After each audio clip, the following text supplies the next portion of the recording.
Hey guys, welcome back to Brackett's Shop and Farm.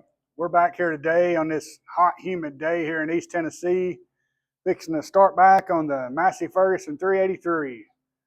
So as y'all can tell, I've been working on this thing. I worked on it all winter, just changing some stuff. Had to change the radiator, some hydraulic lines, all the filters. Went through and changed all the hydraulic filters, checked everything out, and painted the rims, just mechanically got it in good shape. Done some rewiring, had me some new gauges I put on here, oil pressure and temperature. But as you can see, we've got it split back again. So I'm still having, this is an Independent PTO tractor, so it runs off hydraulic fluid as far as the pump and everything. And I've got it over here on the table, and I'm fixing to walk y'all through. I put new plates in it, replaced all the disc, and walk y'all through that, because when I went to research this, I never had one split behind the transmission here. You know, I've had them split here at the motor and the transmission to change the main clutch, but I never split one back here. So there's just some things that's a little different as far as the tip point and everything, where you need to block up, and the bolts. And when I started looking, I didn't see anything on YouTube as far as what it looked like inside. I always try to look and see what I'm getting into if I've never done it before. So this is why I decided to make this video, so maybe it'll help somebody here in the future. So as you can see, I've already got it split, but my plan is for y'all to follow along with me as I put the PTO clutch pack back in, and the 3-point lift pump back in, and so y'all can see how this goes, and we'll learn some stuff together. So I actually did learn some stuff, some tricks on how to do it, what made stuff a little easier, because this is the second time I've had to split this tractor behind the transmission. So y'all follow along, we'll learn something together. All right, guys, so here is the Independent PTO clutch pack. So like I said, this is an independent power takeoff clutch. So what that means is you've got hydraulic pressure that comes in right through this port right here. And when you engage the PTO over on the tractor, it sends hydraulic pressure in here. And you've got these clutch packs, little clutch discs. Actually, I have some of the old ones.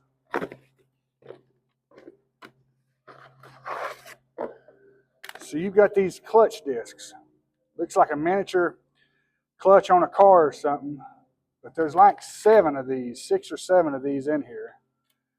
And in between them, you have these other steel discs. So basically, they'll stack up like a steel disc. You see where that one's been running. And you'll have a clutch disc and another steel disc, and it staggers up through there till you get all of them in there. And what those do, as you can see, they line up, but they have all those teeth in there. And you have this plate, which goes down in there. This right here is about like it's actually a brake. And whenever the PTO is not engaged, whenever there's not hydraulic pressure, this is clamped, so this doesn't spin, because you don't want your PTO shaft in the back spinning all the time.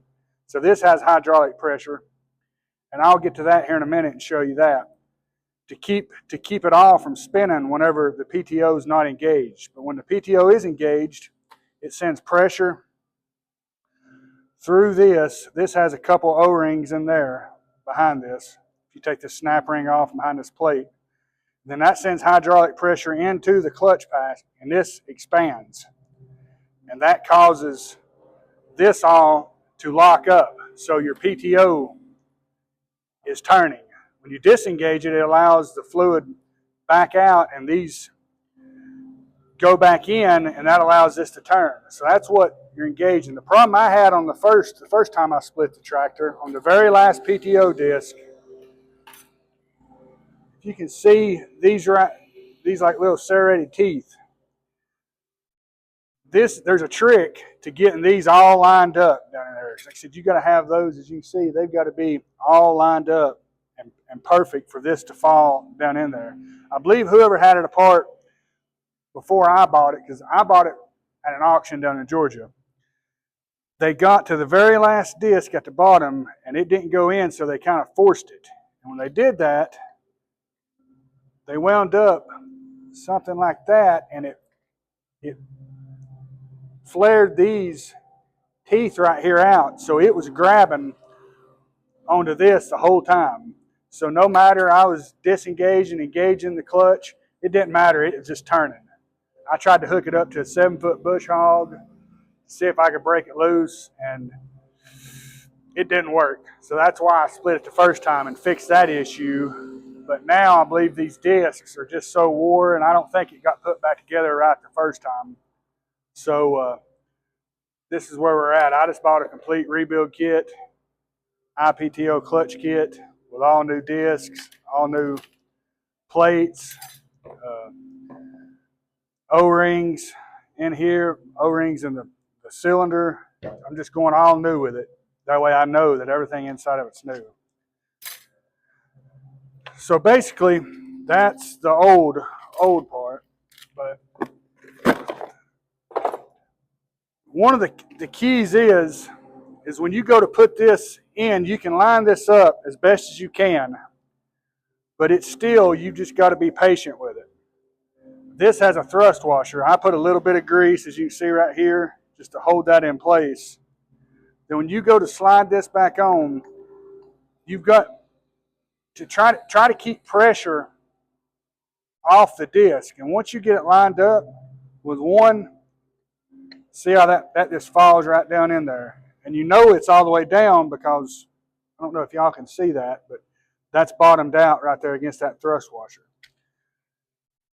And the key is this thing has to be able to spin a little bit. It can't already be locked up. If there's already more pressure and it won't allow this to spin, then there's no way that it's going to be able to not spin whenever you put it back in there. That thing needs a little bit, I mean, it can have some friction, but it needs to be able to turn.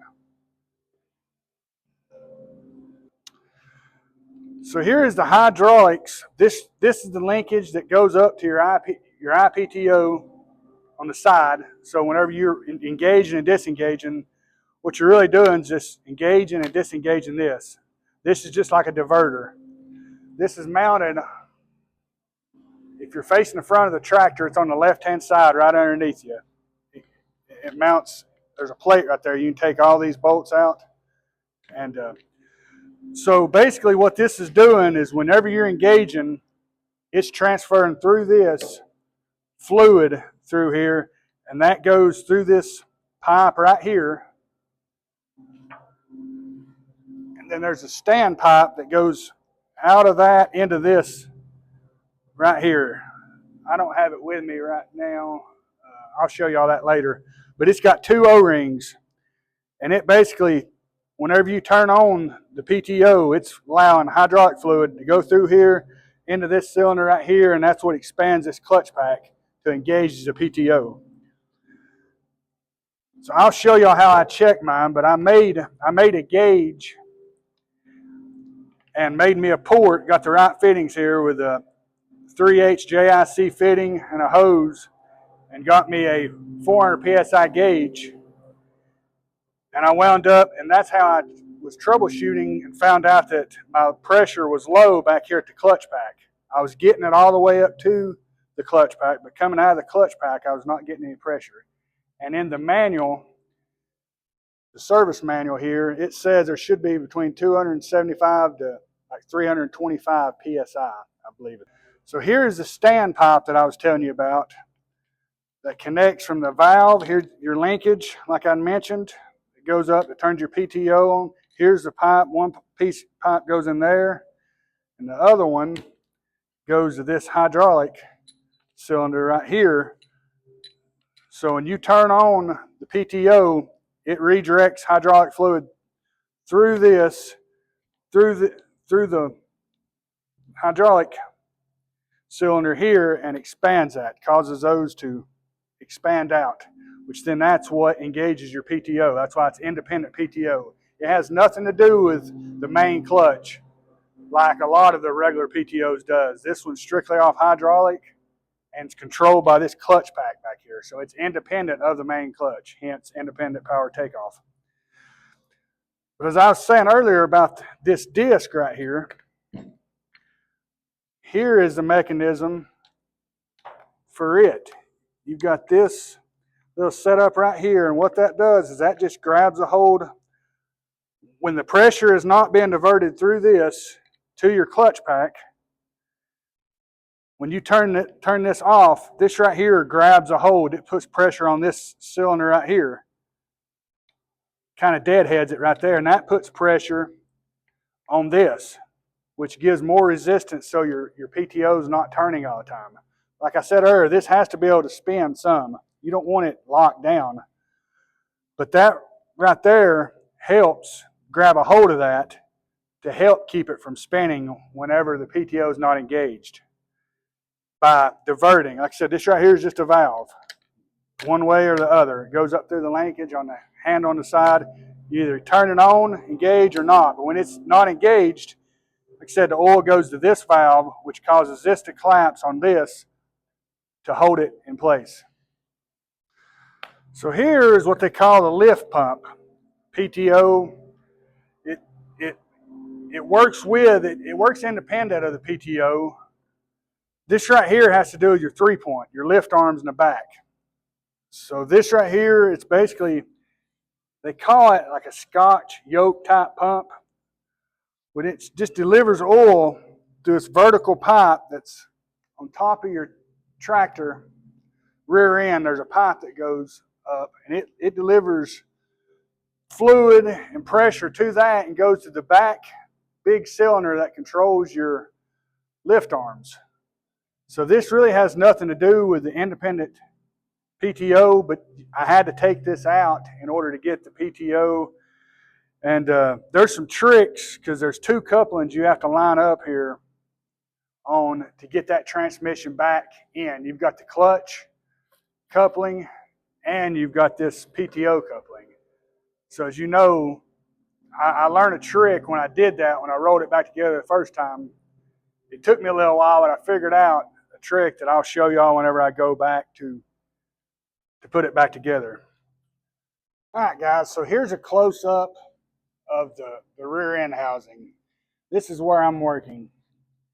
So you got your PTO, that's where the PTO clutch pack's going to go on that bottom shaft. This up here is your transmission, goes to the rear end, your rear gears. You can see that's part of this. So what you have is, here's your high and low. So right now I've got it neutral. So if I put it in high, this arm comes back. That's actually low. So then if I put it, it moves a lot slower. Then put it back in neutral, then put it in low, it spoons. So we're going to have to line that up through a coupling that I'll show you all a little bit later. So that was the shaft I was telling you about. You've got this shaft, which lines up with this shaft through a coupling. Then you have this, which is where your PTO is going to go, and it's going to line up with this coupling. So the trick is this doesn't spin. So you've got 2 couplings that you're having to line up with. I fought with it the first time I'd done this because I'd never done it. So I fought with it for a little while, and then I came up with a better idea, started actually trying to use my head, and when we get to that point, I'll show you, and it seemed to work out a lot. It was a lot easier to do after that. So that side cover I had over on the table showing you that had the valve, here's the mechanism that goes to that control valve, which I've said once you do the once you put it PTO in gear and out of gear, that's what that's controlling. PTO in and out. So that linkage hooks up to that valve, and that's what diverts the fluid either going to the clutch pack or going to the other side of the brake that clamped against that. So there's where that cover is on the side. So if you're on the tractor, it's underneath your left foot. On this side, this is where you can adjust the flow of how fast and slow you want your 3-point to drop. The more you move it down this way, the faster it'll go. What it does, it just allows the fluid to flow back through a flow control. The more you have it up here, the slower it will allow it to drop down. This right here is where you check the oil. As you can see, that dipstick, it comes out right here. And this right here controls that little cam right there.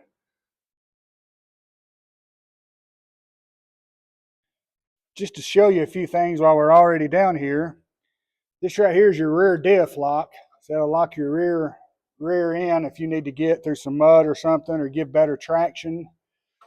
These right here is your cylinders for your rear brakes. These take a special kind of mineral oil. A lot of people put the wrong oil in it. You can't put just regular DOT3, DOT4 fluid. It'll eat the seals plumb out of those. So when I bought this, the rear brakes didn't work, so I wound up and bought new cylinders and replaced both those cylinders and wound up and bought a new master cylinder, put that on there and put the right fluid. As you can see, I mean, it specifically says brake oil, use only mineral oil. So when I wound up and flushed it out real good, and they seem to work real good. Here's a picture of the mineral oil that you're supposed to use. This is what I buy.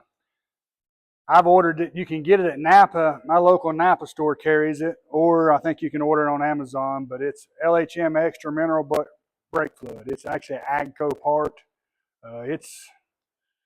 It's not cheap, but it's well worth. There's the part number. It's well worth investing in. If not, like I said, it'll eat the seals plumb out of the rear pistons on the brakes, and you'll have to either rebuild them or buy new. I just decided to buy new on this one. I have rebuilt them, but I decided to buy new because they were in just such rough shape, pitted. So there's definitely a tip you need to remember if you've got a Massey Ferguson 300 series. I've got a 362 that the same way, they all use the mineral oil. You can't just use regular brake fluid. It'll eat the seals out of the master cylinder. I mean, it just destroys it all. It's definitely not good. All right, guys. Well, what do you say? Let's start putting this thing back together. It's getting.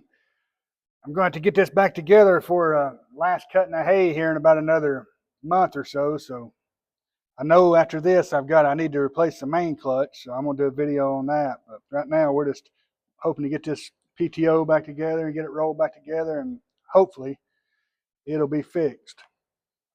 So here's the clutch pack that was over on the table.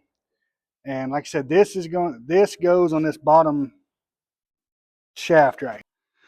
All right, guys, here we go. I think we're ready to put the PTO, Independent PTO clutch pack and the lift pump back in there that controls the 3-point. And what I did is I went ahead and put this all in one combo. That way, let me see if I can get it here. It's pretty heavy, but got the lift pump here for the 3-point. Right here's your independent PTO. There's your cylinder. It's going to be over like that. So I went ahead and put this all together, made it one combo, and I think that's the best way of doing it. So you've got a needle bearing in here on the edge, on the inside of that, and it's going to go on this shaft right here. Then you got these splines that goes right there.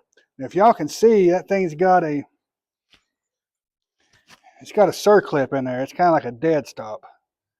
So it's going to just go that far. It's only going to go about, I'd say, an inch and a quarter in, and it's going to stop right there. So hopefully, when I get this all lined up, then these side dowel pins that locate this pump should be real close, and we should be able to put them in, and that'll be our final alignment. So let's see how it works out. Theoretically, that should work out, but we all know how that goes. So the biggest part is you're just wrestling this thing in here, so you got to keep it together. Just get it set there.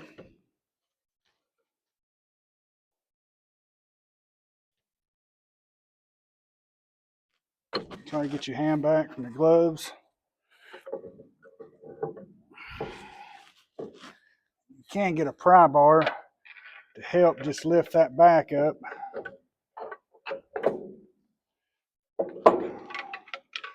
Once you get it,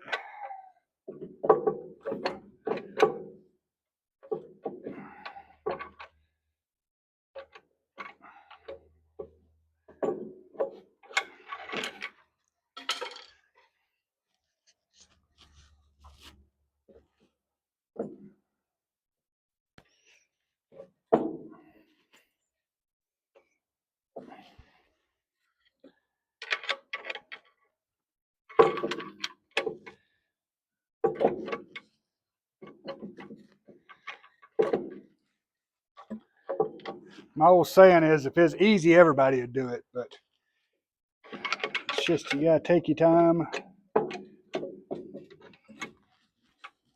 line it up, because you've got two different bearings. You've got the needle bearing and you've got the spline. So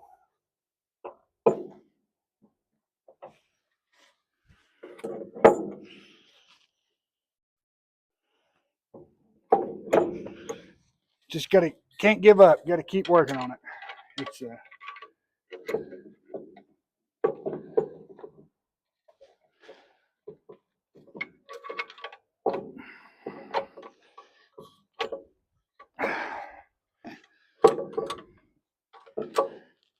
we go.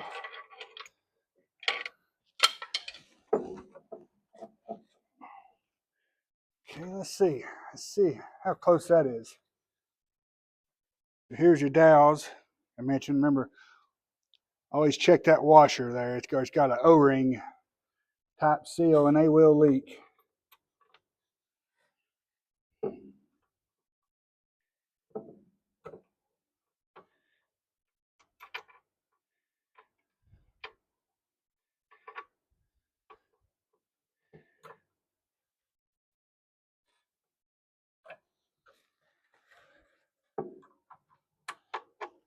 All right. Got that side. Move y'all over here where you can see what I'm doing. Right here.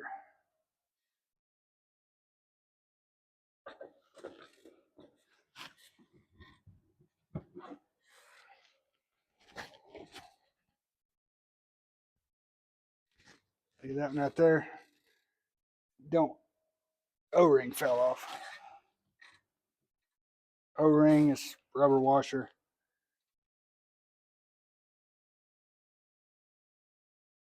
Gotta make sure to check it.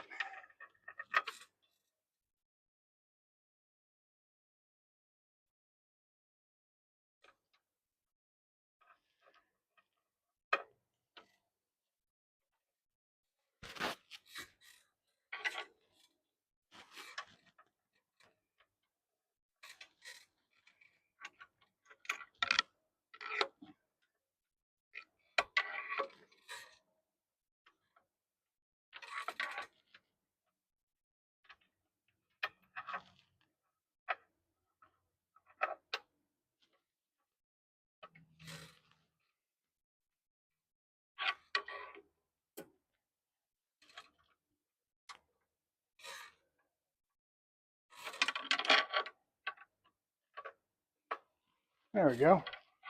All right. So there's your alignment dowels. Then you just, these nuts, and you got the kind of like a stud, the nut on it.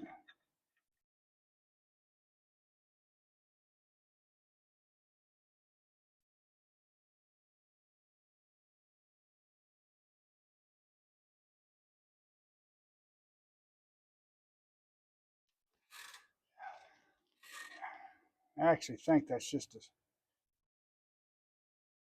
will do to get that stud back in there. Let me get the right tools and we'll be right back. All right, so we're back, guys. Got me a 13 millimeter 3/8 drive, so let's see if we can get these nuts tightened up.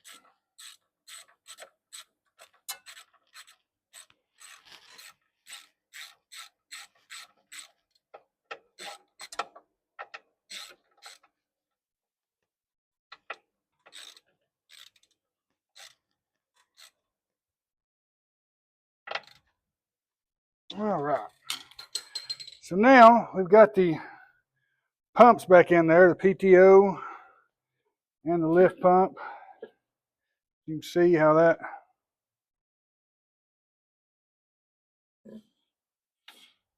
works. You see this arm right here, whenever I move this control down, pushes that allows it to drop. And here's your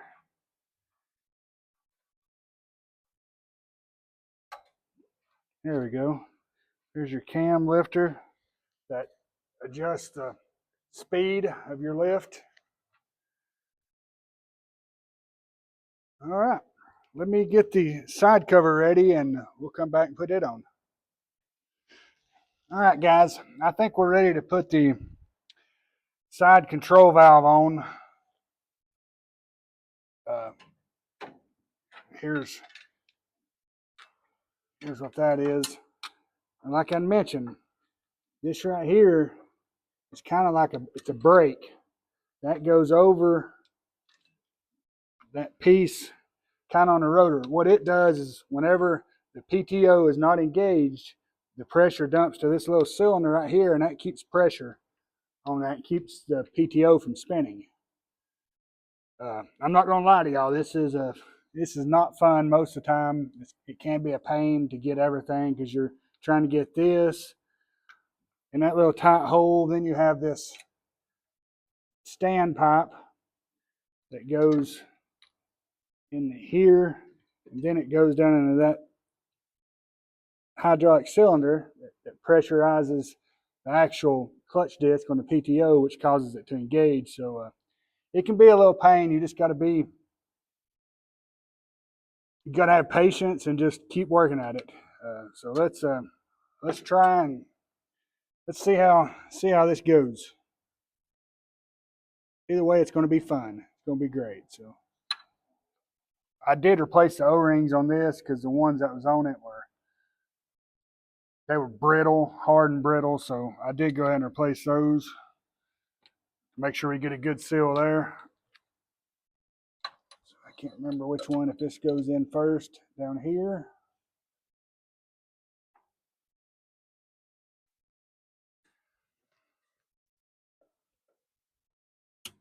There we go. All right. All right, guys, we're back. We was able to get the lift pump and everything in. PTO, as you can see, all the linkage and everything looks good. The stand pipe. Just right now tightening up the bolts over here on the side.